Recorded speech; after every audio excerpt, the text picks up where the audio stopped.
Сюцай секта ма? Цифрлы психология Сюцай бұл свободный философия. Сіз қандай мақсатта бардыңыз мектепке? Ақша табу үшін бардым. Жалпы Сюцайды психология деп айтуға келеді ме? 23 жылы өте қатты тоқырау болды менде. Именно сол кәсіпте мен уже өзімнің пределыма жеттім. Потологымды қойдым. Әйеліңді өзің қинап апардың ба оқуға? 80% адам тұтынушы ақыл жер бетінде. Сондықтан оларда ақша жоқ. Сюцай деген аты Сюцай болғанмен, бұның заты қазақ.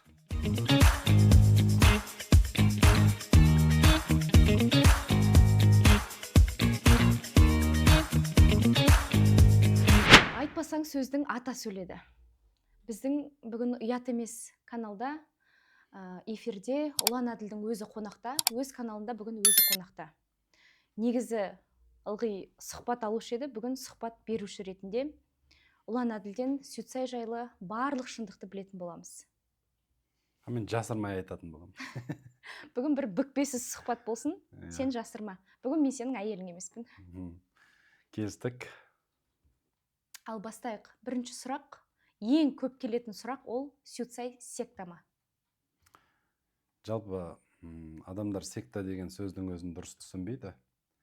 Секта деген ол, егер сенбесеңдер ChatGPT-ге, YouTube-ға, Google-ға жазып көрсеңдер болады. Секта ол религиозный деятельный организация, яғни қарама-қарсы қоғамға қайшы іс-әрекеттер жасайтын белгілі бір діни ағым течение. То есть жақында Қазақстанның Генеральный прокуратурасы Сюцай тренинг институттың жұмысы жайлы жауап берді, жалпы запрос болды осы тақырыпта. Сол кезде Сюцай тренинг институт ешқандай діни және басқа течениелерге, ағымдарға қатысы жоқ екені, бұл жерде ешқандай адамдарды адастыру жоқ екені нақты тексеріліп, бұл жайында Генеральный прокуратураның хатымен официальный жауап келді. Сондықтан секта дегенге біз официально жауап беретін болсақ, бұл жерде ешқандай сектаның, ешқандай діннің және де адамдарды адастырудың ешқандай белгісі жоқ. Яғни дінге біздің ешқандай қатысымыз жоқ. Енді келесі сұрақ, бұл қаншалықты заңды? Қаншалықты біздің Қазақстанның заңына, енді біз зайырлы мемлекетпіз ғой. Қаншалықты келеді ол бізге? Жалпы мемлекеттің конституциясы бойынша Қазақстан Республикасы жаңағы зайырлы мемлекет деп айтады. Қазақша айтатын болсақ, светская страна, орысша айтатын болсақ. Яғни мемлекеттегі біздің основной заң ол конституция. Қазақстан Республикасындағы негізгі заң бізде конституция. Шариғат, или болмаса дін, дәстүр ол адамдардың өз еркі. Яғни сен оны ұстанасың ба, ұстанбайсың ба, Қазақстанда қай дінді ұстанасың, ол сенің өз еркіңдегі нәрсе, әрине. Және заң бойынша қарасақ, Сюцай тренинг институт 2023 жылы официально Біріккен Араб Әмірліктерінде нағыз дінді ұстанатын, нағыз шариғатты ұстанатын ортада как жеке тұлғалық даму және бизнес консалтинг дейді, яғни бизнес және тұлғалық даму саласындағы бизнес консалтинг ретінде тіркелген. Яғни бұл частный институт. Сондықтан бұл қосалқы білім беру орталығы, бұл негізгі білім беру орталығына ешқандай қатысы жоқ. Мысалы, основной бізде жаңағындай білім беру орталықтары бар. Ол мысалы университет, мектеп, олар негізгі білім беру салаларына жатады. Ал қосалқы білім беру деген бұл прикладная наука дейді. Яғни қосалқы білім беру. Адам өзінің санасын дамытса, тұлға ретінде өзін танығысы келсе, қосалқы түрде бұл білім алуға болатын орталық. Сондықтан официально Сюцай тренинг институт Біріккен Араб Әмірліктерінде тіркелген, және де Қазақстанда заңды жұмыс жасай аламыз. Яғни біз халықаралық қаржы орталығы дейді, международный финансовый центр Астана дейді. Сол жерде Сюцай тренинг институт шетелдік компания ретінде официально тіркелген. Және де Сюцай тренинг институттың іс-әрекетінің заңдылығы жайында жақында 13 қаңтар күні Астана қаласында официальный бұқаралық ақпарат құралдарымен жалпы кездесу өткізді. Барлық 40-тан астам телеканалдар шақырды, бірақ келгені бар, келмегені бар. Тәуелсіз каналдар келді, Астана покажет деген. Сол жерде жалпы осы сұрақтарды Сюцай тренинг институттың бүкіл документтерін, заңды жаңағы сол жерде ашып көрсетті. Мгм. Сондықтан Suicide тренинг институт Қазақстанның аумағында және де бүкіл СНГ-да, Қырғызстан, Өзбекстанда официально депонирование алған. Мгм. Сондықтан осы территорияларда Россия және де әлемнің 181 мемлекетінде заңмен қорғалған Берн конвенциясы бар. Берн конвенциясында Жанат Қожамжаровтың авторлық құқығы официально тіркелген. Сондықтан осы мемлекеттерде образовательный деятельность дейді жалпы. Осы салада білім беруге құқылы. Яғни сіз қазір заңды түрде жұмыс жасап жатырсыз. Осы сала бойынша. Осы сала бойынша, яғни кез келген шебер деп айтамыз. Бізде, яғни бизнес-консультант дейді, яғни бизнес-коучинг. Біздің дипломымыз мини MBA статусында котироваться етеді. Бұл Европалық академия, Европадағы саясат және экономика академиясы бар. Открытая Европейская академия политики и экономики дейді. Хайстес организациясында біз сол жерден официально дипломымызды аламыз. Сол жерде Европада біз официально Прагадағы частный университеттен біздің дипломдар беріледі. Бұл диплом бізге ИП-мызды ашып, заңды түрде бизнес консультациялар жүргізуге мүмкіндік береді. Ал енді сұрақ, бұл мысалға біз жаңағы университетте мысалға 4 жыл оқып алатын дипломды қалай сіздер мысалға бір жарым ай оқып қалай диплом аласыздар? То есть бұл частный образовательный сектор, сондықтан бұл тағы да айтам, негізгі жаңағындай білім беру орталығына жатпайды, бұл қосалқы білім беру, яғни бизнес. Бұл жерде кезеңдері бар, яғни біз бірінші очередте, яғни кезең, мектепте базалық курс бар. База деген, яғни біз бір апта 6 күн офлайн форматта оқимыз. Основном Suicide тренинг институтта. Мектеп обучение Стамбул, қазіргі таңда Ыстықкөл, Дубай және жақында Арменияда өтетін болады. Бұл жерде біз базалық ағымда оқимыз. Базалық ағымда бұл основа, негізі, жалпы бұл сандарға негізделген адамның жалпы психологиясы жайында ғылым. Сол жерде біз негізгі адамның санасы қалай жұмыс жасайды, адамның ойы қалай келеді, эмоциясы қайдан шығады, эго векторы жалпы адамның қайда бағытталған, осыны біз базалық ағымда оқимыз. Содан кейін 6 күннен кейін бізде тағы 1,5-2 ай онлайн форматта обучение жалғасады.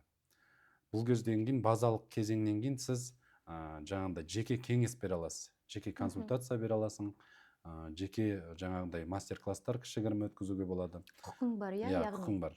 Және де Қазақстанда бізде официально сертификат бар, яғни Астанада жаңағы МФЦА-ның жанынан ашылған официально Suicide тренинг институты ашылды. Жақында Астана қаласында ашылуы болды, Қонаев көшесінің бойында. Сол Suicide тренинг институттың бізде қосалқы сертификаты бізге осындай бизнес консультациялар жүргізуге мүмкіндік береді. Екінші кезең кәсіби ағым. Бұл жерде біз бизнесті талдау. Яғни кәсіпкерлердің бизнесте жіберетін қателігі, толық бизнестің анализі, одан кейін бұл жерде командаға қандай адамдарды жұмысқа алу керек, тереңдетілген обучениені оқимыз. Бұл кезеңде біз 6 күн офлайн форматта және де 1 ай, 1,5 ай онлайн форматта бұл кезеңді оқимыз. Екінші кезең кәсіби ағым. Егер ары қарай кәсіби деңгейде бизнес консультацияларға өткісі келетін болса, адам осы деңгейде өтсе болады, яғни профпоток. Одан кейін коучинг. Мен ол кезеңді де өттім. Мен жалпы 2023 жылы Стамбул қаласында базаны оқыдым. Сосын 24 жылы Дубай қаласында жаңағы кәсіби ағымды оқыдым. Одан кейін сол жылы Стамбул қаласында сол жылдың күзінде коучинг ағымын өттім, яғни коучингті. Коучинг ол практика. Үшінші кезең ол практика, яғни алған білімді тәжірибе жүзінде қолдануды үйретеді. Сонда коучинг деген сөз, өзі коуч деген ол практик деген сөзден шыққан, тренерство. Яғни бұл жерде біз официально компанияларға коучингті өткеннен кейін жеке кеңестер бере аламыз. Сондықтан коучинг ол алған білімді тәжірибеде қолдану. Одан кейін қазір жаңа ағым қосылды, ол HR дейді, яғни HR деген адам ресурстарын басқару. То есть ол жерде біз каждый адамның бизнестегі өзінің қызметі және де команда құру, осының бар толық HR курсында үйретеміз. үйретеді. Жалпы бұл Ыстықкөлде мен жақында өтіп келдім HR курсын, яғни адам ресурстарын басқаруды үйренеді. Каждый сана-сан, каждый миссия саны қай жерде жұмыс жасау керек, адамның энергиясы қалай жұмыс жасайды, жалпы бизнестің иелері неге выгоранияға кетеді. Себебі көп кәсіпкерлер өзінің командасындағы адамдардың жалпы энергетикасын, жалпы олардың мышлениясын, ойын түсінбегендіктен оларда жалпы дұрыс емес орынға қойғанда пайдалы әрекет коэффициенті дейді, коэффициент полезных действий төмен болады. Яғни кәсіпкер өзі жұмысқа жұмысшы алып, оның қолынан жұмыс келмегендіктен көп кәсіпкерлер оның кесірінен өзі энергия жоғалтады. Яғни қабілетін білмей қойған. Қабілетін білмеген соң адамның. Сондықтан коучингта және HR-да біз уже кәсіпкерлерге жаңағындай дұрыс қызметкерді таңдауға, қай салаға, қай жерге қою керек, кей жағдайда тіпті жаңағы адам өз орнында тұруы мүмкін, бірақ кәсіби дәрежесі оның жаңағындай аз болуы мүмкін, төмен болуы мүмкін. Сондықтан бұл жерде уже команданы обучать ету. Яғни мысалы үштіктер болатын болса, олар аналитиктер. Бірақ ол жалпы анализі күшею үшін, ол салада максимально эффективно жаңағындай КП-ді беру үшін біз жаңағы кәсіпкерлерге көмектесеміз. Бұл уже жаңағы HR этабында беріледі. Одан бөлек ораторлық шеберлік, қазір жасанды интеллект курсы қосылды. Одан кейін васту шастра дейтін үйдегі жалпы энергияны қалай үйлесімділікке келтіру. Тіпті ол жерде жаңағы сейфтің қай жерде орналасуы, кәсіптің жалпы зданияның қай жаққа қарауы, қай жақтан энергия келеді, осының барлығын жалпы васту шастрада үйретеді. То есть осындай жаңа направлениелер шығып жатыр. Ораторлық шеберлікте мына алған білімін ары қарай аша алмаған адамдар ораторлық шеберлікте мастерлер сол сөйлеуді үйренеді, жеке брендті дамытуды үйренеді. То есть жаңадан ағымдар осы недавно Ыстықкөлдегі мектепте қосылды.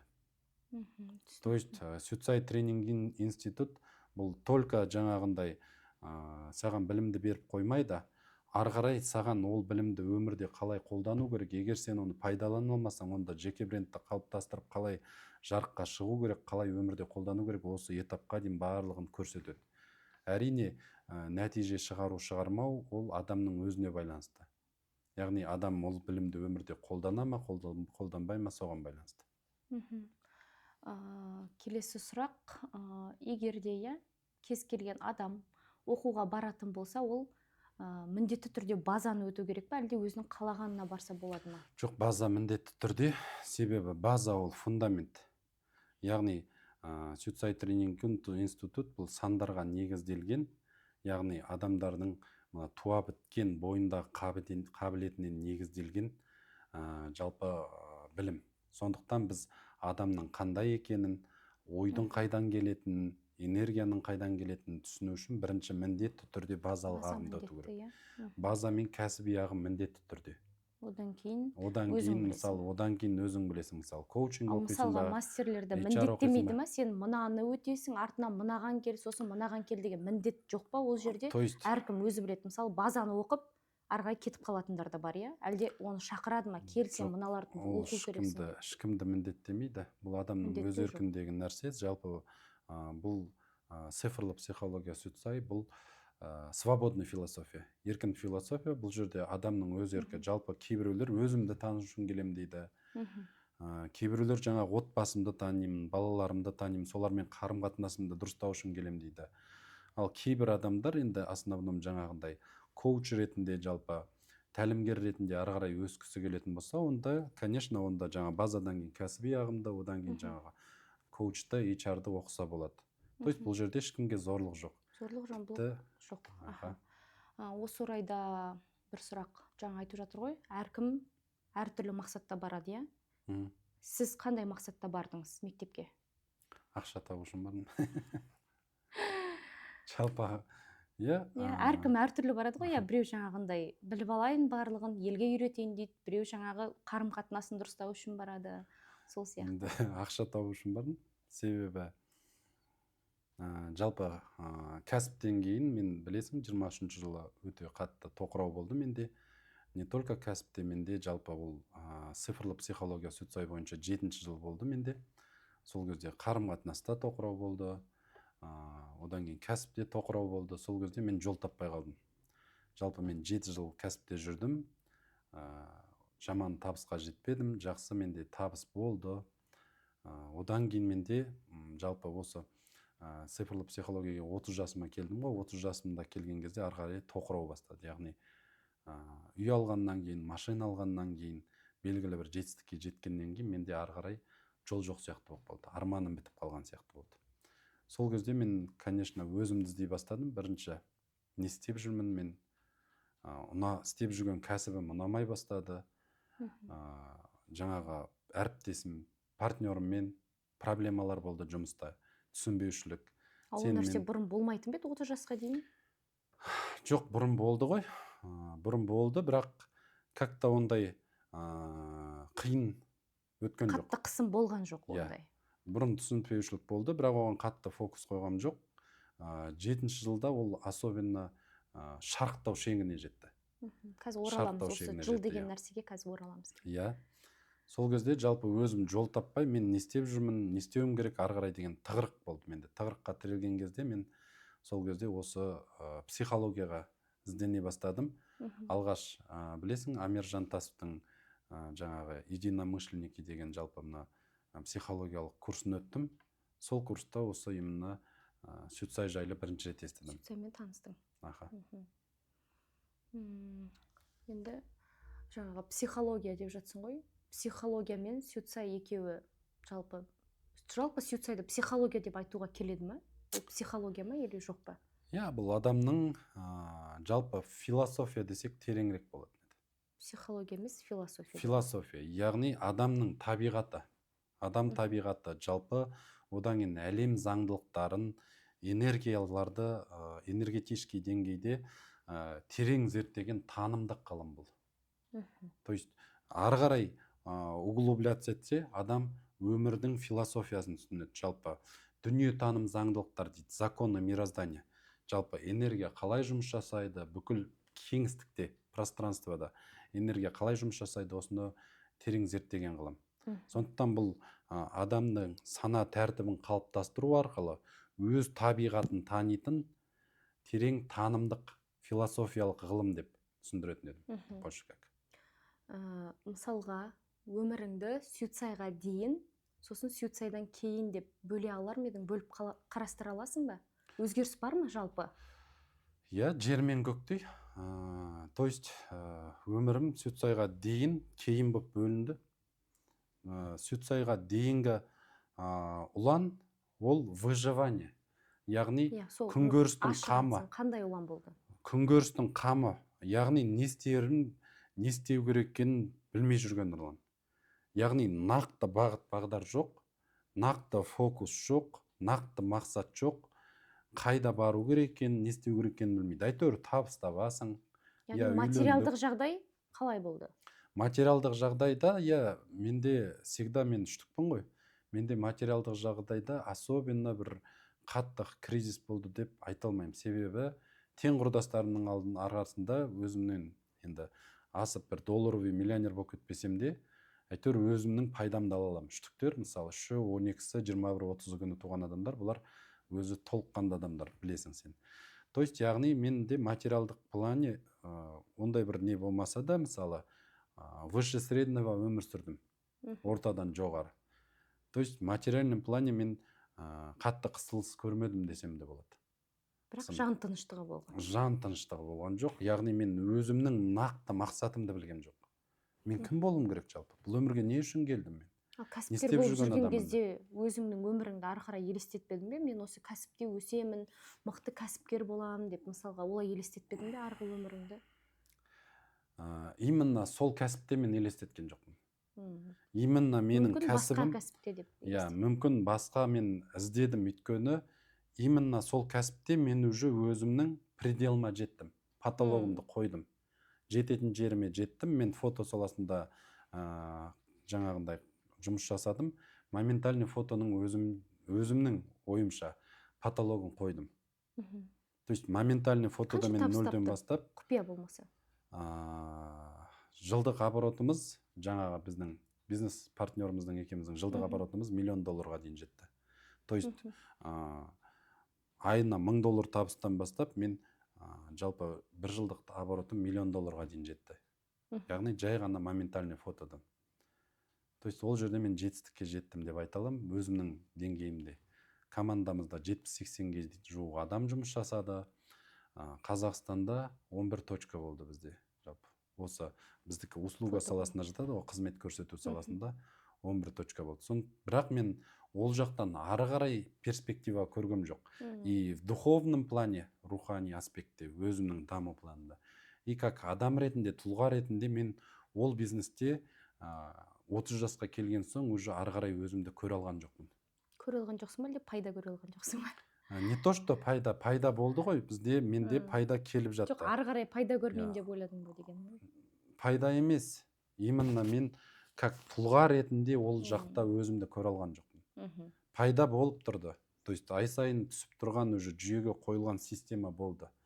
Бірақ мен ол салада өзімді как личность ретінде, тұлға ретінде көрген жоқпын. Сондықтан мен ол бизнестен кетуіме сол себеп болды. Бұл енді бізде Сюцайға дейін ұлан. Енді кейінгі ұланды айтып берсең.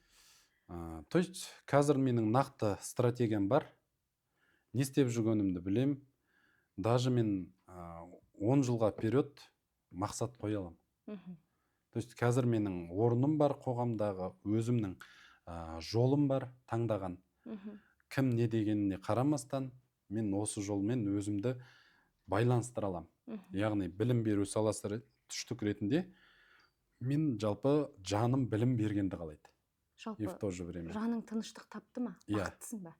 Иә, осы планда мен тұлға ретінде осы салада өзімді таптым десем болады. Яғни білім беру саласында адамдарға үйрету, бір адамның менің бір сөзім бір адамға жеткенінің өзі менің жаныма 100 есе бұрынғыдан, яғни 100 000 теңге тапқаннан артық қуаныш сыйлайды.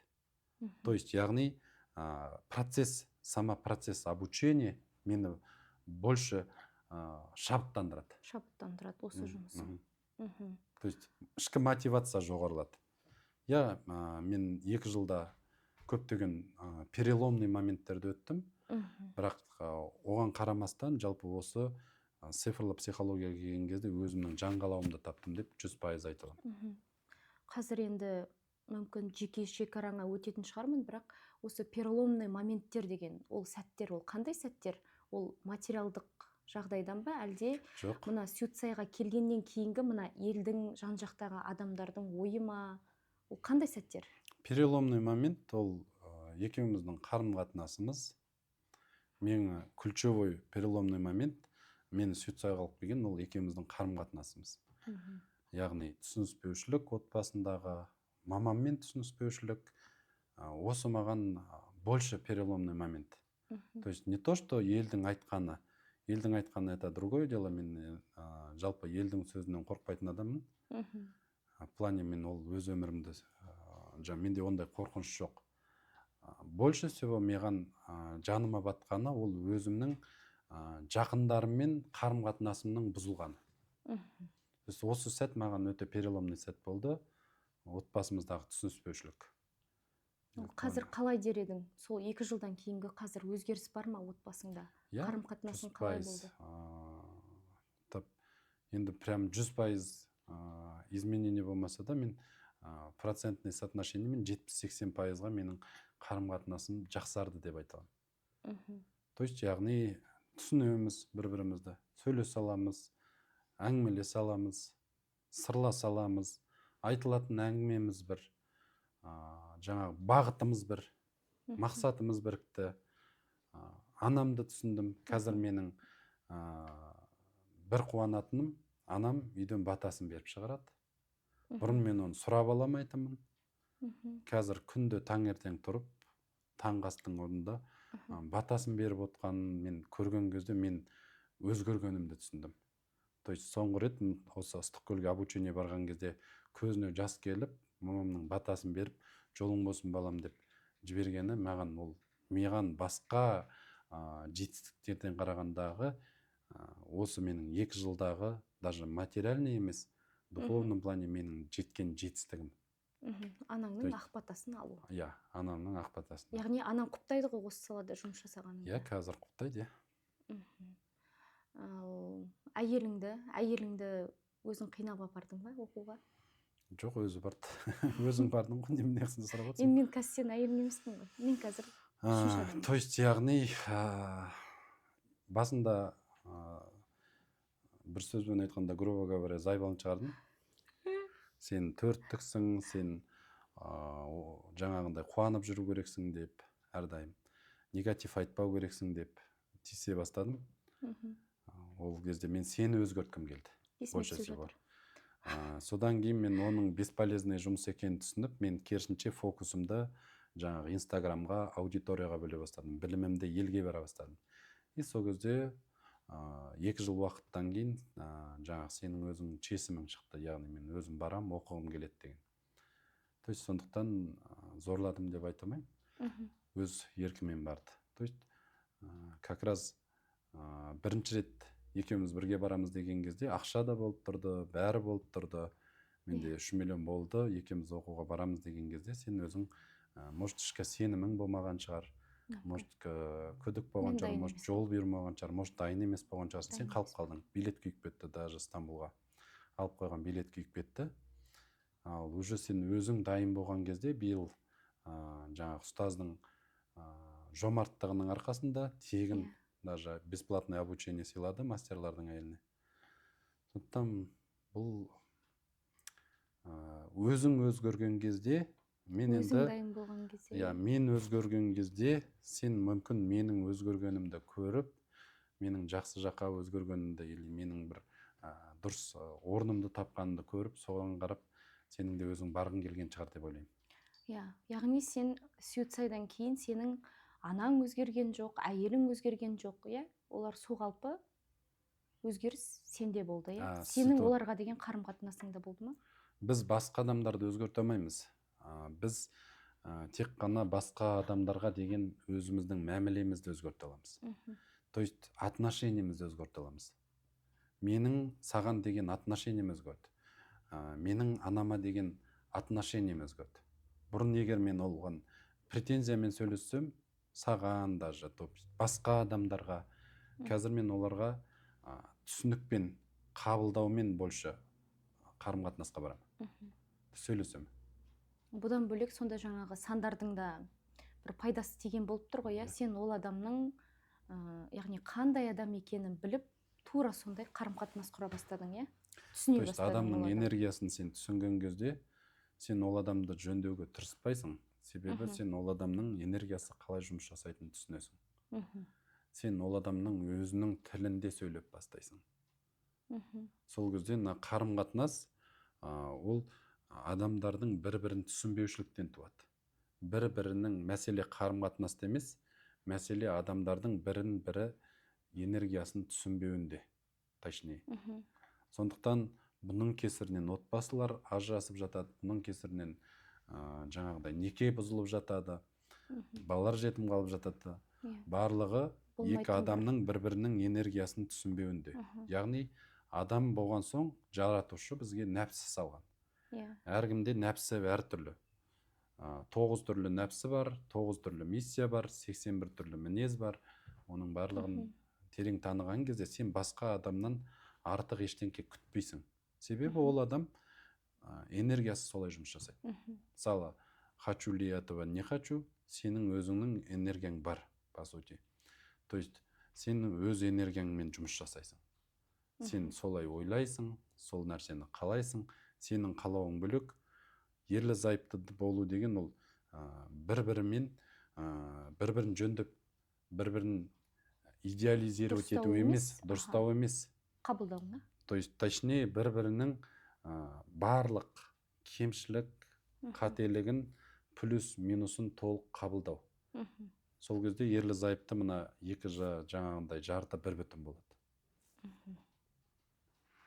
Енді жаңағы осы суицидқа келгелі, міне 3 жылдай болады ғой, 2,5 жыл болды ма, қанша жыл болды? Содан бері өзіңнің жеке бренд ретінде жалпы қалай өстің? Халық қазір сені суицид десе, енді осы қазақ тілді мастерлардың арасында сені бірінші еске алады, көп Инстаграмда өте танымал, бірнеше мың оқырман жинап, көбірек өстің ғой, сол жөнінде қалай айтар едің, не айтар едің? То есть менің больше как не ретінде, наставник ретінде менің жаңағындай нем, қалай айтса болады, жалпы мен наставник ретінде өзімді позиционировать ете бастаған кезде мені халық біле бастады. Может, мен қате айтамын, жақсы айтамын, жаман айтамын, ол менің кармам, менің іс-әрекетім. Но несмотря на это, мен 2 жылдың ішінде, 2,5 жылдың ішінде 400 мың аудитория жинадым. То есть ТикТокта, Инстаграмда 2 каналда мен почти 400 мың аудитория жинадым. То есть бұл менің жеке жетістігім.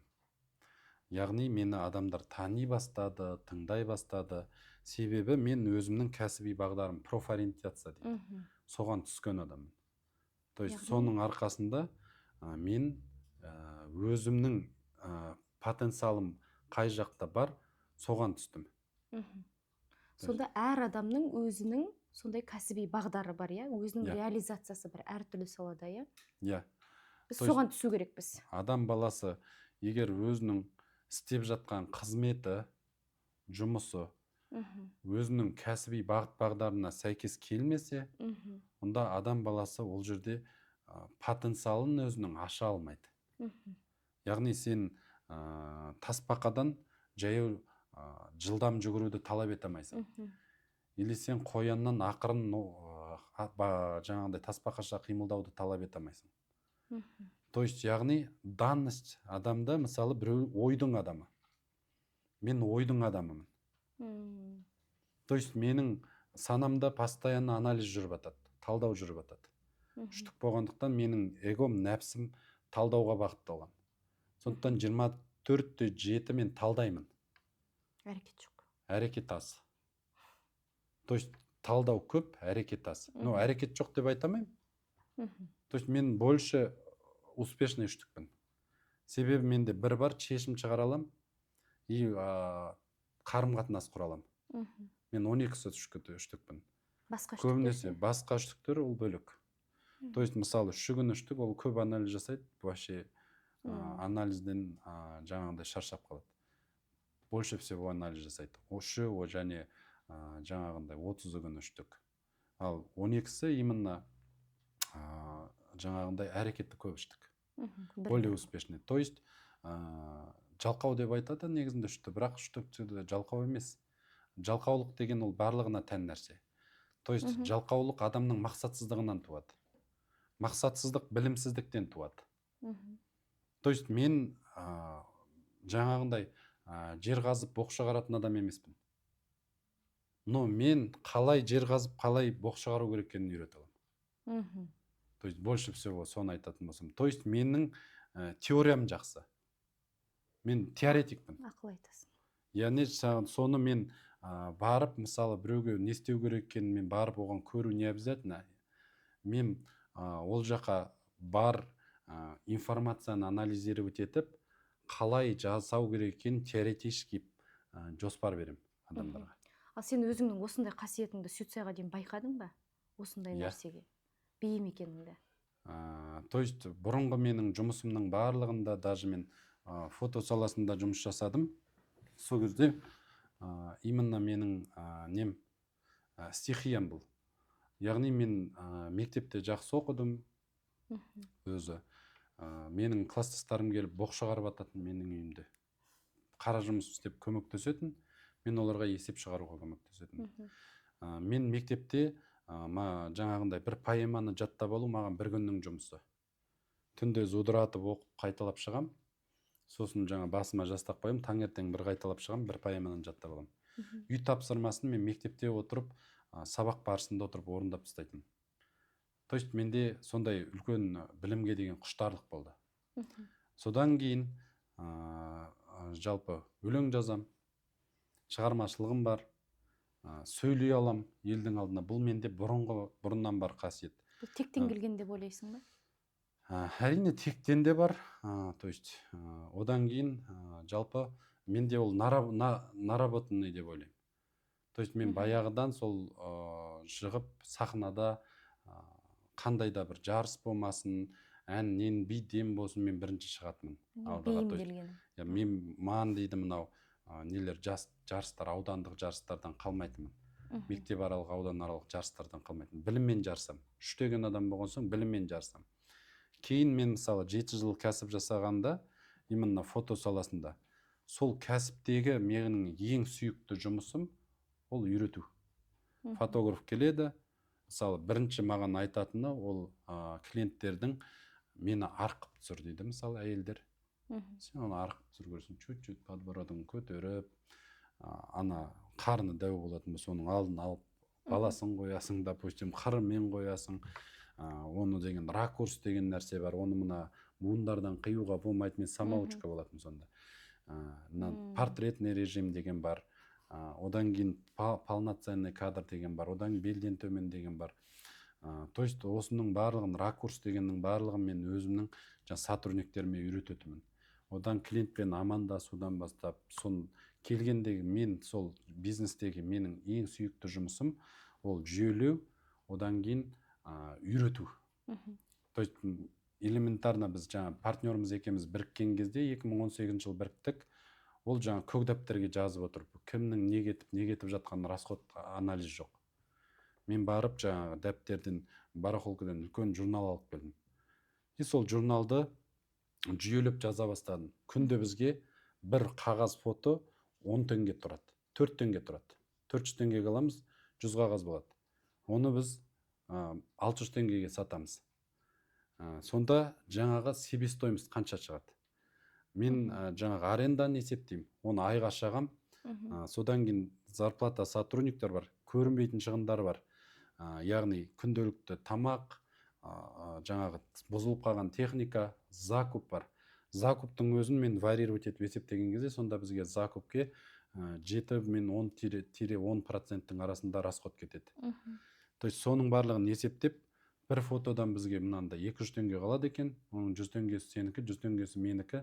Сонда осы 6 айдан кейін жаңағы отчетты берген кезде партнерім таңғалды. Яғни мен телефоныма жазып жүрдім. Біз, оказывается, осы жарты жылдықта осынша ақша тауыптық. Оның мыншасы арендаға кетіпті, мыншасы закупқа кетіпті, мыншасын зарплатаға беріптік, фотоаппараттың арендасына мынша кетіпті деп. Соның барлығын шығарып берген кезде ол сонда ондай учет жүргізбейді екен. Бірақ маған оны ешкім үйреткен жоқ. То есть мен оны табиғи. Менде бар қабілет. Яғни бұл үштеген адамда, сондықтан туа біткен аналитиктер. Туа біткен сенің санаңда калькуляция жүріп жатады. Тауардың калькуляциясын шығаратын адамдар бұлар. И үйрететін адамдар. Жаңағы содан кейін жұмысқа камера қою постоянно сомен занят болатын. Автоматтандыру, жүйелеу мен сомен занят болған постоянно. Сонда сен онсыз да өзіңнің орныңда жүргенсің бұрын, иә? Сол нәрсені бейсаналы түрде басқа нәрсені істей алмайсың, ол сенің қабілетің. То есть егер мені басқа нәрсе істе десе, мен басқа нәрсе істей алмаймын. Мүмкін басқа нәрсе істегенде сен успешный болмайтын. Иә. То есть яғни сенің қабілетің қай жақта, сол салада жұмыс жасау. Сол бизнесте менің ең сүйікті жұмысым сонда сол жүйелеу, одан кейін жаңа келген сотрудниктерді үйрету. Алматыда құдай біледі 10 мыңнан астам студент бізге келіп жұмыс жасап кеткен шығар. Солардың барлығын айтыр. Келеді, кетеді, мен соны үйретіп отырамын. Әрдайым. Аптасына жинаймын, аптасына мотивация беремін, таңертең олар жинаймын, таңертең мотивациясын беремін. Аптасына береді, баняғасын апарамын, допустим, жаңа пиццасын алып беремін. Сотрудниктеріне үштеген сетевик. Ол сетевой, бүкіл сетевой жаңағындай компаниялар осы үштіктің ақыл инструкциясына құрылған. То есть менің жұмысымда барлығы процент алатын. И процент олардың істеген еңбегіне байланысты болатын. То есть, яғни кім қанша жұмыс жасады, соған сәйкес, егер больше жұмыс жасайды, онда көп процент алады. Менше жұмыс жасайды, онда аз процент алады. То есть көп жұмыс жасаған сайын бонустарды мен өзім қойғам. Кәдімгі сетевой компанияларда бонусный система бар ғой. Соны мен өз бизнесімде жасаған адаммын. То есть мынандай план орындасаң, сен мынандай істейсің. Тіпті жаңағы сотрудниктерді біз 23 жылдан бастап 22-23 жылдары уже Дубайға, Турцияға апара бастадық. План орындаған адамдардың барлығына бонусын бере бастадық. Соны мен өзім құрастырғам. То есть. Яғни сенің өзіңнің қабілетің болып тұр ғой. То есть, яғни бұл адамның өзінің туа біткен қабілеті жайында ғылым ғой. Иә. сол 9 адамның 9 түрлі қабілеті болады әртүрлі. Сонда әркім өзінің саласына түскенде, әркім өзінің қабілетін дамытып, сол салада жұмыс жасаған кезде адам өзінің реализациясына түседі ғой. Иә. Яғни ақшасы да оның сол жерде, иә. Ақшаң да Жаны сол да жерде, тыныш болады. жаның да тыныш болады. Жан қалауыңмен сенің туа біткен қабілетің, туа біткен врожденная способности дейді. Сенің істеген жұмысыңмен сай болу керек. Мгм. Яғни сен ол жұмысқа барған кезде оны жұмыс деп қабылдамай рахаттану керексің ғой. Иә, рахаттану. Судағы балықтай сезіну керексің өзіңді, Иә. иә. Қандай керемет, иә. Мгм. Өзіңнің қабілетіңді білесің, не болмаса балаңның қабілетін білесің, бірден сол салаға бағыттайсың. Иә, сен балаңды білесің, мен мысалы қыздарымды білемін, қазір мен оларға оқы деп жанын қинамаймын, себебі Оқымайтын қыздар екенін білемін. оқымайтын қыздар білемін. Не то что оқымайтын қыздар, то есть олардың қай салаға оқу керек екенін білемін даже. Мен оны лично загружать етпеймін, сен ананы оқы деп керек емес мысалы. Қинап. Да, мектепке баруы мүмкін, но основной уже мен қай направлениеде оқыту керек соны біліп тұрасың. Керемет, тамаша. Өзім енді оқып келсем де, мен қазір оқымаған адам сияқты болып сұрақ қойып отырмын ғой, бірақ мен әр сұрақ қойған сайын, иә, осы суицидті әр адамнан естіген сайын, түсінген сайын мен таңғаламын. Түсінген сайын түсініп жатырмын ба, сондай бірдеңе болып жатыр ғой қазір. Өте керемет.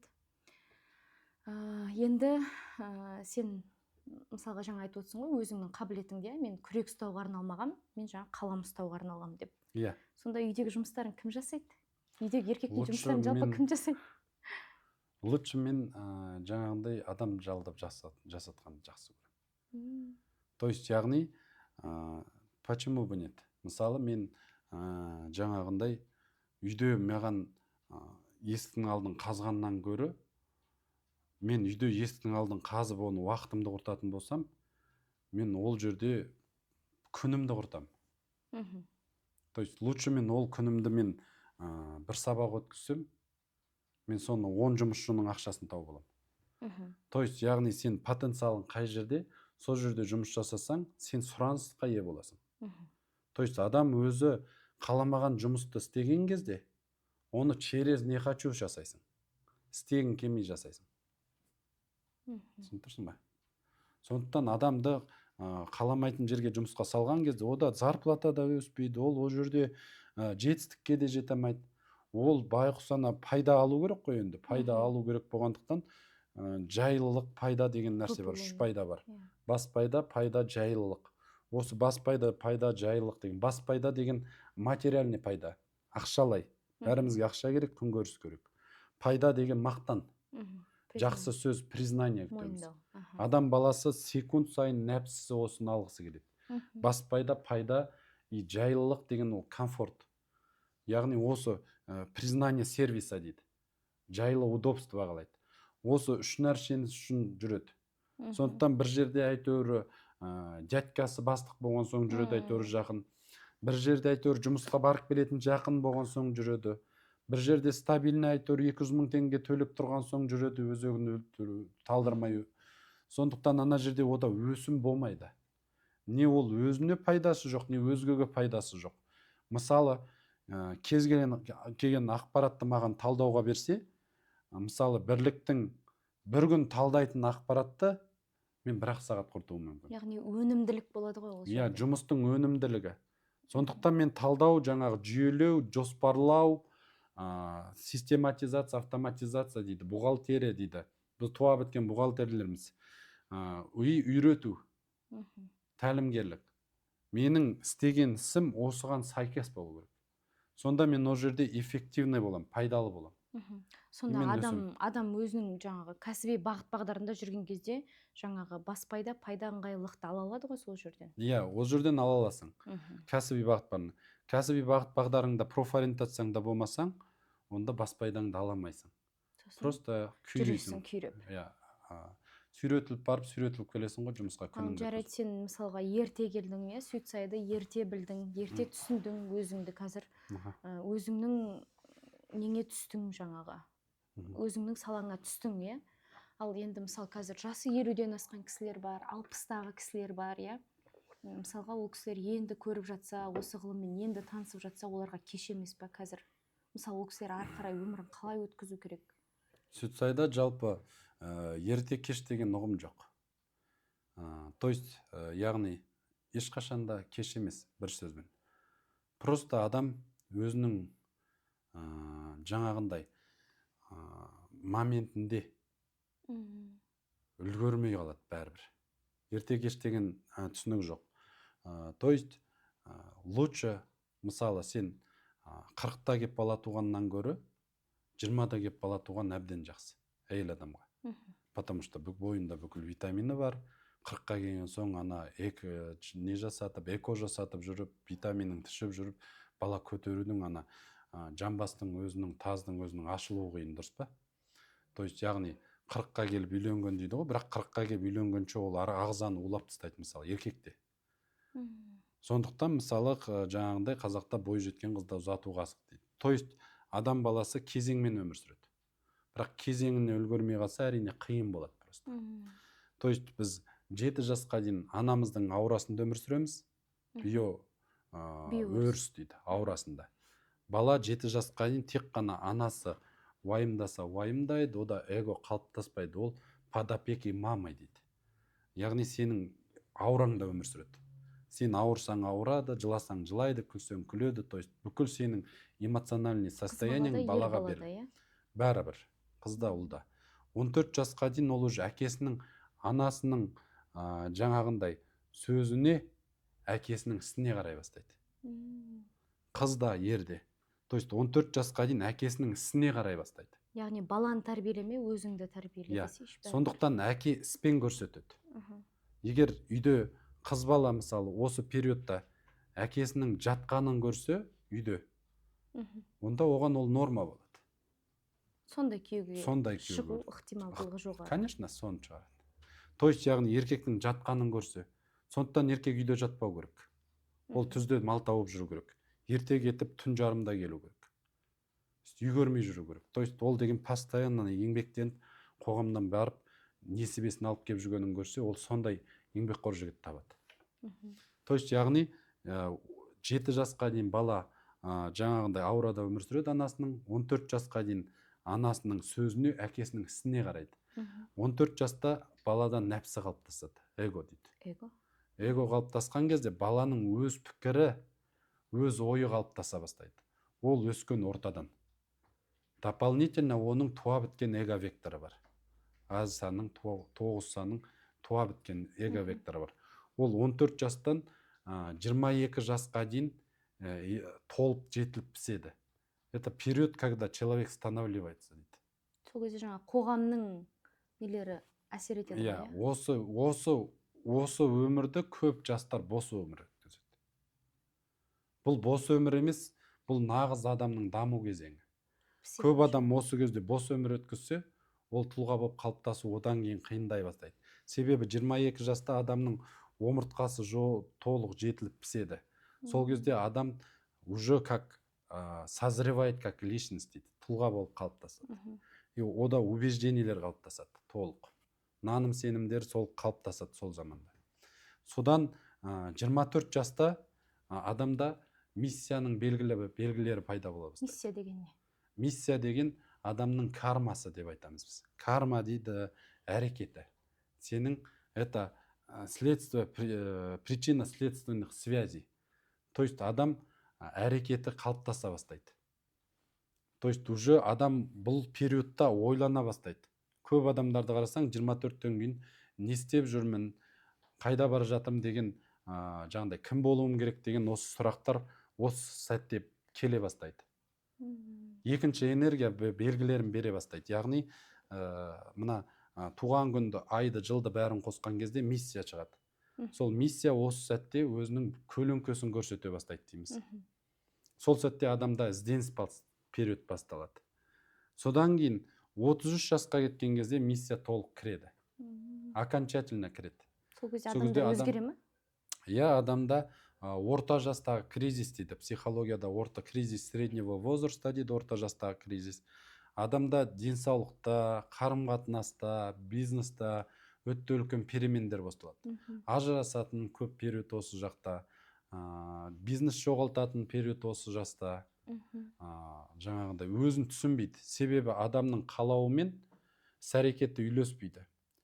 Қалауың бөлек, іс-әрекетің бөлек. Сана деген ол только қалауың. Миссия деген ол әрекетің өзгереді. Сонда әрекетің сенің уже одан кейін 33 жастан кейінгі сенің уже ол миссия деген елге беретін қызметің. То есть бір сөзбен айтқанда миссия это служение. Қай жақта біз служить етеміз? Әркімдікі әртүрлі. 9 түрлі қызмет түрі бар. То есть сана это институт болса, миссия это факультет. Конкретно мысалы біз АГУ-ды алатын болсақ или КАЗГУ-ды алатын болсақ, КАЗГУ это институт. Ол жерде факультеттер разные бар. Әркімнің миссиясы әртүрлі. ЧС это институт, яғни сана институт. КАЗГУ гуманитарный институт бізде. Направление гуманитарное, допустим. Или АГУ-ды алсақ, гуманитарный. Но оның ішінде факультеттер бар. Факультет биологии, факультет жаңағындай искусство, факультет жаңағындай тіл факультеті бар. Филология. То есть сен ары қарай факультетің, ол сенің миссияң. Конкретно сенде узкий бір жол болады. 33 жасқа қосылған. 33-ке дейін сенде энергия толық болады. Себебі 100% сен былай да сен қалауыңа что ты захотел, сразу получил. То есть нені сен қаладың, ол нәрсе саған сразу келіп отырады. 33 жасқа дейін. Неге олай сонда? То есть адамның бойында 100% қуат болады, энергия. Раз ты захотел, ты можешь это делать, потому что 33 жасқа дейін адамда ум гибкий. Ақыл гибкий, әлі убеждение ондай толстой емес. Эго ондай қалың емес. 33 жастан кейін все, адамда эго қалың. Содан кейін 33 жастан кейін өзгеру қиынырақ болады. Желательно, конечно, 33-ке келмеген адамдарға оңай болады суицидті түсіну, даже өзін түсіну. 33-тен кейін уже эго қалыптасты. Миссия это принцип человека, это мораль. Біз мораль дейміз. Яғни мораль, адамның моралі так должно быть деген. Яғни үлкен кісілерді қазір алып қарасаң, сонда моралі қалың болып тұр ғой, иә? Я 50-ден кейін ол уже практически қиын. Хотя можно чуть-чуть. 60-тан кейін практически невозможно. То есть өзгеру, өйткені оның моралі, убеждениесі осындай болады. Қалыңырақ болады. Қанша жасы ұлғайған сайын адамның ол қалыңдай береді. Я, конечно, невозможно деген нәрсе емес. То есть суицидті қай жаста оқу керек? Ол өзгеру любой адамға бола береді. Но әркімнің өз қолында ғой. Өз қолында, но лучше, конечно, вовремя. Лучше сейчас деген. Қалай, иә? Әр естіген сайын мен әлі таңғалып отырмын ғой. Қандай керемет, иә? Мысалға енді осы уақытқа дейін біз жаңа естіп жүрік қой. Мына күні туғандар мынандай, мына күні туғандар мынандай деген нәрселерді ғана естіп жүрік қой. Енді былай қарап тұрсаң, конечно, оларға айтқым келеді, шарлатандар деп, иә? Отырып алып, мысалға құр ғана сөйтіп айта беру деген.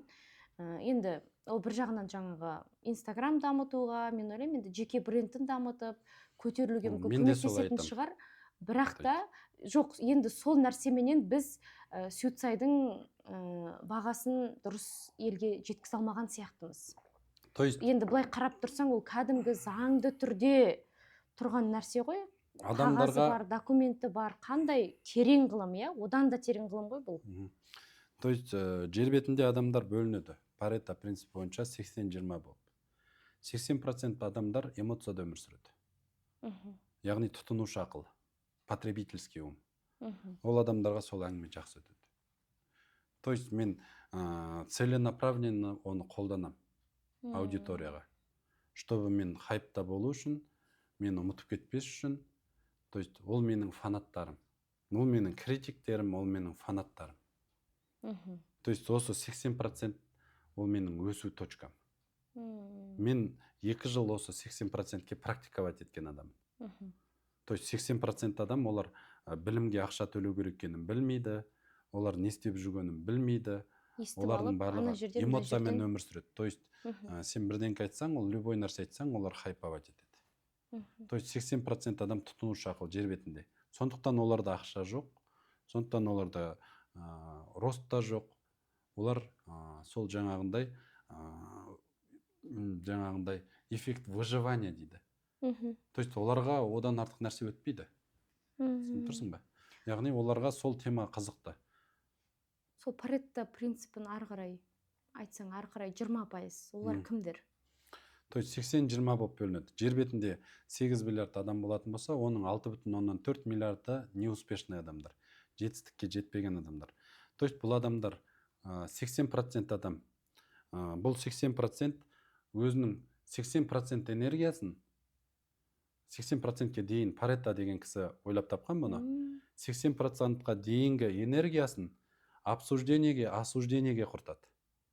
То есть яғни ойға 80% энергиясы кетеді. Бұларда іс-әрекетке 20% энергия қалады.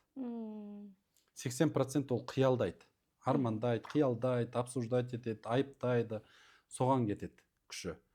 Одан кейін 20% успешный адамдар. 20% успешный адамдар, олар 20%-ке ойлайды, 80%-ке действовать етеді.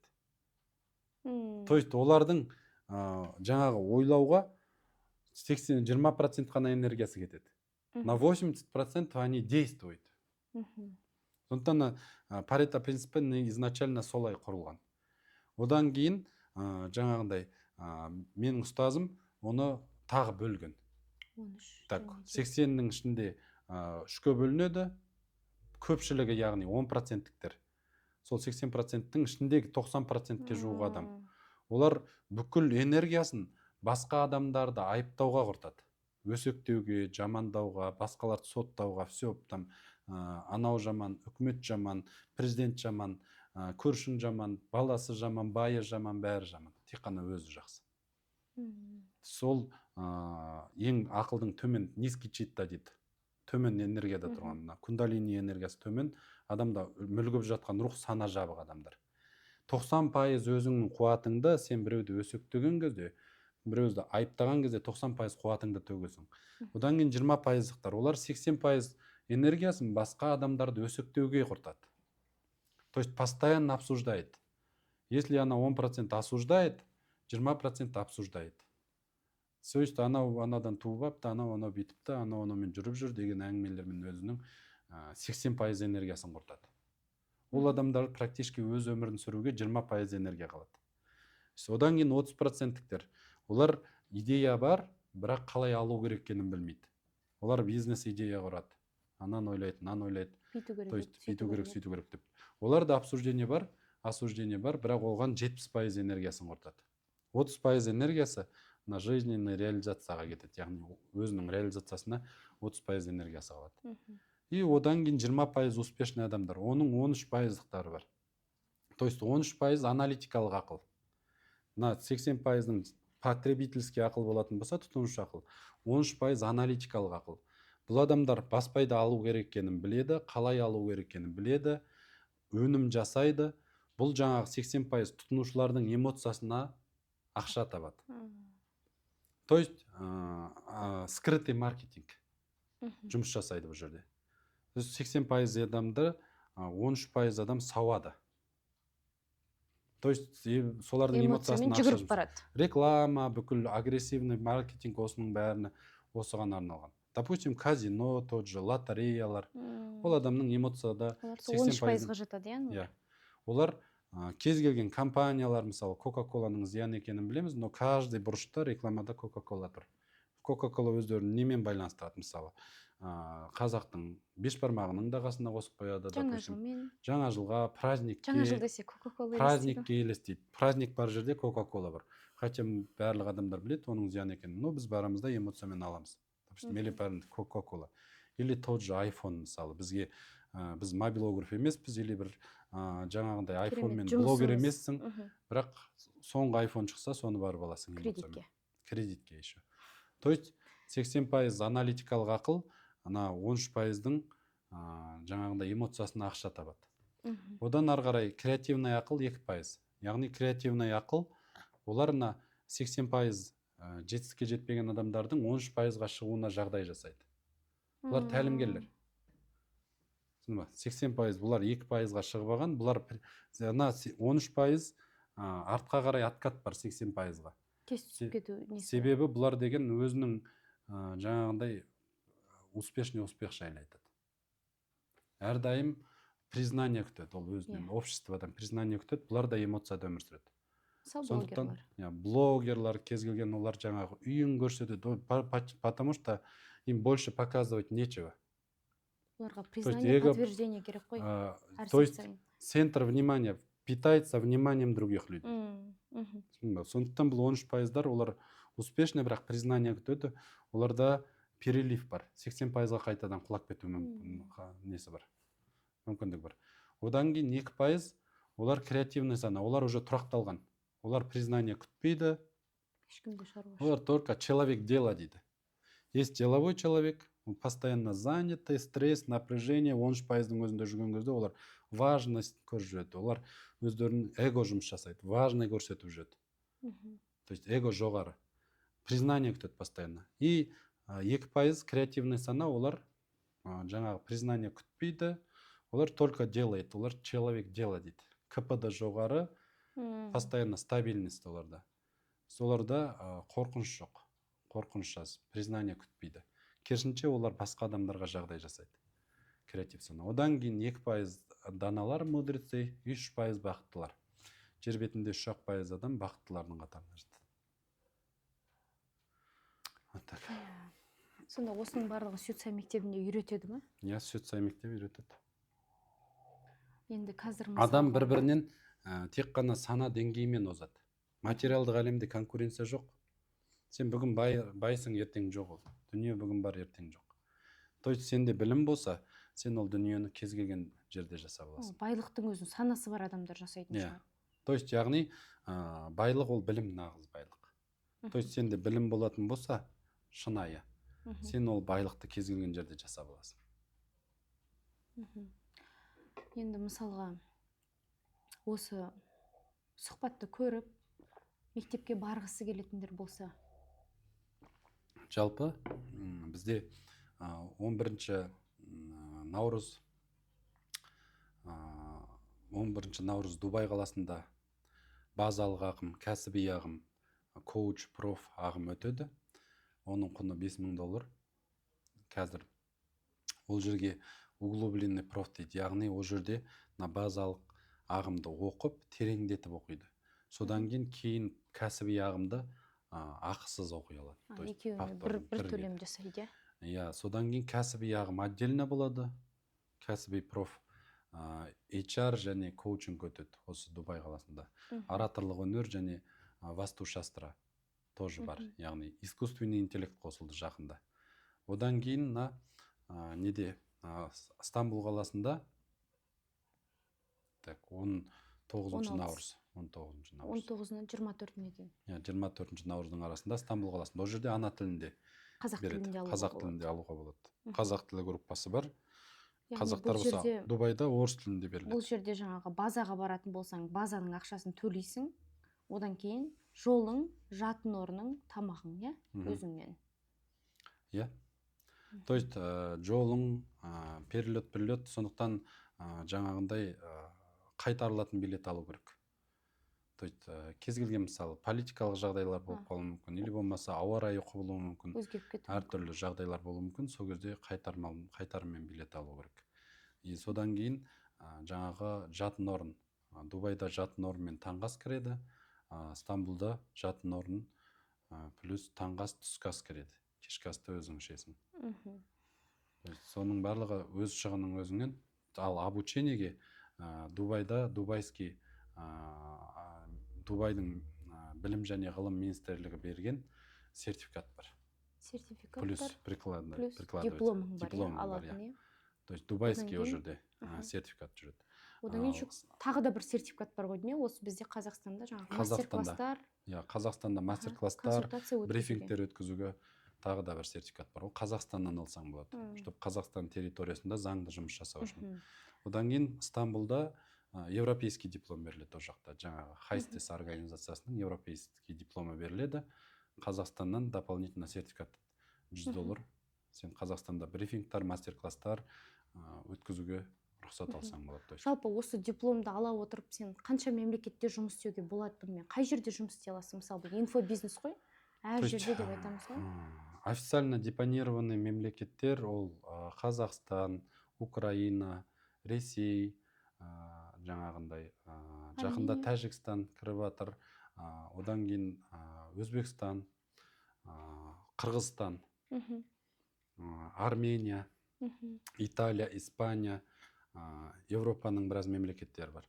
Официально депонирование жасады. Яғни Suicide Training Institute еще жаңағындай Оксфордта, Оксфордтың библиотекасына өзінің программасын енгізді, яғни депонирование болды. Сондықтан осы мемлекеттерде тағы 50 бірнеше мемлекетте официально депонирование болды ғылымда. Мгм. Одан кейін жалпы мына Берн конвенциясына 181 мемлекет кіреді.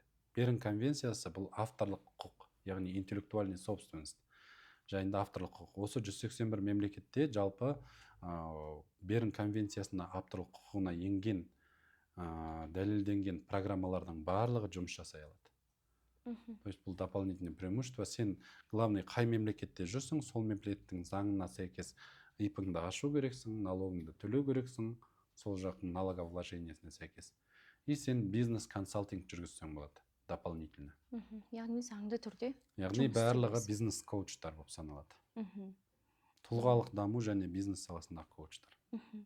Енді осы ғылымды негізі Жанат Қожамжаров ол кісі өзі ойлап тапқан ба? Осынша нәрсенің барлығын өзі жасаған ба? То есть ол кісіге бұл ілімді аударған өзінің ұстазы Бақыт Нақысбекұлы деген кісі осы ілімді аударған. Сол ілімді ғылым қылған. Ілім это энергия. Бәрі мынан басталады деп ұстазым айтады менің. Ымды білмеген дымды білмейді дейді. То есть бұл ілім ол пока энергия аударған, оны ғылым қылған. Ғылым деген это заң, объектив. То есть документация жасап, барлығын жаңағындай методикасын жасаған. Методикасын жасап, оны авторлық құқығын қорғап, патенттеп, депонировать еткен жаңағы ұстазым барлығын осыны зерттеп, осы ғылымды ары қарай тереңдетіп зерттеп, депонирование жасаған. Сөйтіп бізге готовый білім қылып беріп отыр. Жанат ұстаз, иә? Жанат ұстаз. Сосын бізде цигун деген нәрсе бар. Мысалы оқуға барғандардың ішінде жаңағы ақшаға 3 цигун кіреді, ол Жанат Қожамжаровтың өзінен. Ол цигунды қалай түсіндіресің? Мысалға елдер кейбір бір әр жерден бір видеоларды көріп алып, неше түрлі жаңағы алып қашпа әңгімелер жүр ғой осы жөнінде. Соған не айтасың? Өзің бірнеше рет барып көзіңмен көріп келдің ғой. То есть цигун бұл қазақтың ұшығы кәдімгі, ұшық дейді. Оны жаңағы ұшықты заңдастыруға болмағаннан кейін ұстаз оны цигун деп, жаңағы цигун это банный цигун деп айтады мысалы. Баняда ол цигун. Ұшық ол шық деген сөзден шыққан. Это токсин. Бізде организм 70% судан тұрады. Когда біз негатив эмоцияға түскен кезде судың құрамы бұзылады. Судың құрамы бұзылған кезде бізде негатив эмоция көбейеді. Негатив эмоция көбейген кезде бізде потенциал түседі, энергия түседі. Сол аурудың барлығының түпкі шығу тамыры осы біздің организмдағы улы токсиндер. Цигун это ушық деген сөз, ушық деген сөзден шыққан сол. Сол жаңағы отпен жаңағы 1000 градус қызып тұрған темірді тілмен тигізіп жалап ұшықтаған кезде адамда эмоция босайды, эмоциядан тазарады. Тітіркенеді дене, омыртқадан тиген кезде, сол кезде омыртқаның бойынан негатив эмоциялар шығып кетеді. Адамның санасы босайды, санасындағы артық ойлар кетеді. Өзім мен атам болған, мен нағашы атамыз мені ұшықтайтын. Баяғыда мен жолым болмай кеткен кезде, әсіресе соның барып ұшығын алатынмын. Сол кәдімгі қазақтың ұшығы заңдастырылған. Сол ұшық жасағаннан кейін білім береді. Ұшық жасағаннан кейін адамның санасы тазаланады. Себебі бізде память бүкіл денемізде. Сол білім бізге сіңу үшін денеңді тазалау керек. Өйткені сен барасың, сенде эмоция көп, қорқыныш көп, уайым көп, қайғы көп. Адамның энергиясы, қуаты белінде болады. Төмен тұрғандықтан, кундалини бірінші чакра, мулахатра чакрасында тұрғандықтан адамда мандраж көп болады, қорқыныш. Қорқыныш көп болған кезде сана жабық. Санаға информация кірмейді. Сондықтан бізді бірінші цигун жасаған кезде біздің сананы ашып алады. алдында бір кісі айтып еді, оқуға барайын десем қорқам деп. Сол жаңағы цигуннан қорқам деп айтты да, соны сұрап жатқаным. То есть яғни ол обязательный процедура, сондықтан ұстаз энергия аударады, біліммен бірге энергияны. Білім ол энергия. Энергия қону үшін адамның бойы таза болу керек эмоциядан. Ол барып келіп бір базаны оқып келгеннен кейін мысалға адамның өмірі қаншалықты өзгереді деп айта аласың? Қалай әсер етеді? Конечно, мен енді өзімнің примерімді айта аламын, менің өмірім 360 градусқа өзгерді деп. Басқаларға мен жауап бере алмаймын. То есть Әркімде әрқалай, иә. Біреу сол күйінше қайтып келуі де мүмкін ғой. Жоқ, моментте өзгереді, бірақ адам ары қарай өзі жұмыс жасамайды. То есть дисциплинадан шығып кетеді, білімді қолданбайды. Көбінесе қазақтар әсіресе қоғамның сөзінен қорқады. Қазақтарына сүтсай деген сөзді айтуға қорқады. Қазір өзі бір резонанс туғызып кетті ғой. Бұрын бұндай нәрсені естімейтін едік. Сенге келе сүтсайға бір сондай болып кетті ғой. То есть яғни резонанс общественный қоғамның пікірінен қорқады. Сондықтан тағы бір айта кететін жайт, енді сүтсай официально Қазақстанда генеральный прокуратура бүкіл заңдылығын тексерді. Сондықтан сүтсайдың тренинг институттың дейтінісі қашан басталды, содан бері оған дейін бұрын кейін ешқандай заң бұзушылық болмағанын анықтады, ешқандай религиозный жаңағындай діни секталық белгісі жоқ екенін анықтап подтверждение берді. Енді сүтсай жайлы қазір негатив айтқан, негізсіз жала жапқан, негізсіз түбін білмей өтірік әңгіме айтқан адамдар заң жүзінде жауапқа тартылуы мүмкін. То есть официально сүтсай тренинг институт уже заңды мекеме, Қазақстанда, Астанада офисі тұр. Барып, сол жақтан барып көріп, любой сұрағын тіпті күмәнданып жатса, сол жаққа қоюға болады. То есть прокуратура үлкен құзырлы орган, білім және ғылым министрлігі тоже өзінің жауаптарын берді. Сүтсай тренинг институт бұл қосалқы білім беру орталығы. Адамның тұлға болып даму ретінде. Сондықтан қазір сүтсай жайлы бір жаман нәрсе айтпас бұрын, дәлелсіз нәрсе көзің жетпей айтпас бұрын, оны зерттеп алу керек. Қазақтарға бәрібір ғой, естіген нәрселерін айтады. Жақсы болыпты, 1000 рет естігенше 1 рет көр дейді. Астанада кәдімгідей дәу қылып тұрып төбесіне жазып қойған, сүтсай деп тұрып. Бұл енді жақсы болды. Ал енді Ұлан мырза деп айтайын. Осы бүгінгі берген подкаст арқылы көп адам өзінің көкейінде жүрген сұрақтарға жауап алды деп ойлаймын. Егер де ала алмаған болсаңыздар, сіздер бізге жазсаңыздар болады. Бізде тағы да бұндай сұхбаттар болады деп ойлаймын алдыда. Біз жалпы қазір ең көп қойылатын сұрақтар, мынау қазір айттық қой, жаңа қоғамда резонанс туғызып жатыр, өте үлкен. Сол жөнінде бұның қаншалықты заңды тұрғыда жұмыс жасайтынын, бұның қаншалықты Қазақстан аумағында жұмыс жасауға болатынын, қандай диплом бар екенін, қандай сертификат бар екенін, жалпы адамға, мынау адамзатқа деген, қоғамға деген пайдасы жөнінде бүгін ашып айттық деп ойлаймын. Сіздерге бір жақсы миларыңызға бір төңкеріс болды деп те ойлаймын. Өйткені менің өзімнің санамда әлі де төңкеріс жүріп жатыр. Ауруын жасырған өледі. Сондықтан да біз өзіміздің ішіміздегі нәрсені ішімізге жасырмай, біз ол нәрсені шешуге тырысуымыз керек деп ойлаймын. Қандай жолмен болса да, мысалға, міне, Ұлан барып келді, оқыды, көрді, 1000 рет естігенше барып 1 рет көріп келді, оқыды, көзі жеткеннен кейін әлі де оқып жатыр. Көрермендерге не дейсің жалпы? 100 рет естігенше 1 рет көр. Менің ұстазым Жанат Қожамжаров айтады. Сүтсай бұл менің анамның 10 мақал мәтелі деп айтады. Мен оған көзім жеткен. То есть қазақта 8 қырлы 9 бір сырлы деген сөз бар. Бізде 9 қабілетіміз толық болса, біз сұранысқа ие маман боламыз. Сұранысқа ие болсаң, сен дүние ақшаның соңынан қумайсың, дүние ақша сенің соңынан қуады. Сондықтан бұл кәдімгі қазақтың сол 8 қырлы бір сырлысы. 9-ын беріп, қалыңын беріп, қыз алған, 9 құмалақ ойнаған, білгенім 9, білмегенім 99 деген қазақпыз.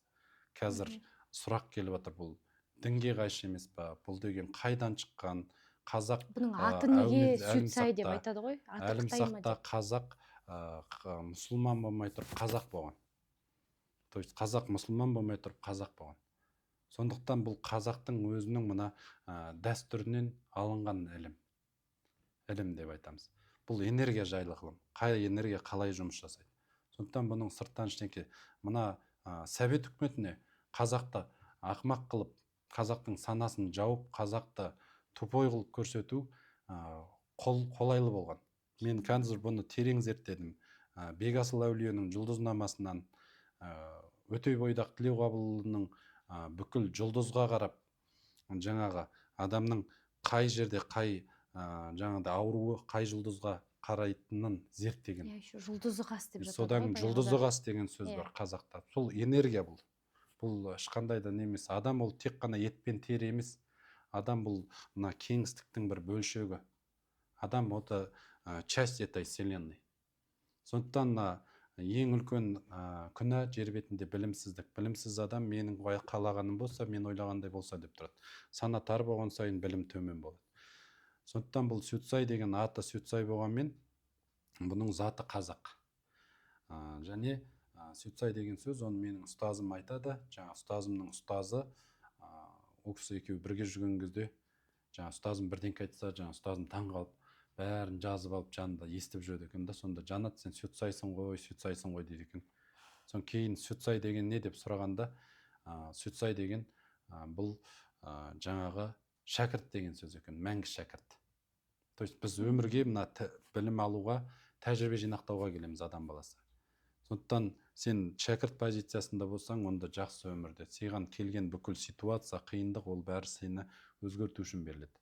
Сүтсай ол мәңгі шәкірт деген сөз, или алыстан тану дейді. Сен адамның энергиясын білген кезде, оны алыстан кім екенін, не үшін келатқанын біліп тұрасың. То есть бұл ешқандай да бір қиял ғажайып эзотерика емес, түбі эзотерика болғанымен, бұл нақты дәлелденген ғылым. 15 мыңнан астам шәкірті бар ұстаздың бүкіл әлемде. Еврейлер келіп оқыды бізбен. Еврейлер келіп, сол кезде соғыс болып жатқан кезде Палестинамен, сонда еврейді оқытқан қазақ менің ұстазым. Америкада менің группаластарым бар, Швейцариядан группаластарым бар. То есть үлкен кәсіпкерлер бар, бұны түбін түсініп оқып жатқан. То есть қазақ, бұны о бастан білген дейтінім, қазақ мына күннің туына қарап, айдың туына қарап, айдың жатысына қарап, жылдың қалай болып өтетінін білген. Сондықтан қазақты ақымақ көрсету, ол орыс құлдардың, араб құлдардың саясаты. Айтпес айтып жатыр, бұрын Сүтсайды білмеген қалай өмір сүрген деп жатыр да. Соны айтайын деп жатырмын. Яғни бұл қазақтың дүниетанымы. Қазақ мынау компассыз-ақ қайда баратынын білген, жұлдызға қарап. Қазақ мынау жұлдыздың, айдың положениясына қарап, жылдың, мезгілдің қалай болатынын білген. Ата бабамыздың өзінің дүние танымдық ілімі деп сол үшін айтамыз. Сондықтан өзіңді танығың келсе, бұл 9 энергияны түсінсең, өмірді түсінесің. 9 энергия қалай жұмыс жасайтынын түсінсең, өмірді түсінесің, адамдарды түсінесің. Бұл сондай инструмент, ғылым. Яғни біз сенсек те, сенбесек те, бұл энергия жұмыс жасап тұр. Рахмет. Рахмет. Сіздермен болған Әділ. Ашығын айтқанда, ұят емес. Ұят емес деп ойлаймыз енді Сүтсайды. Менің каналыма тіркеліп алыңыздар. Бұл жерде біз енді осындай пайдалы ақпараттармен бөлісетін боламыз көбірек. Мына жарық жалғанда тег екеуміз. Тег екеуміз. Осындаймыз бар енді арасында.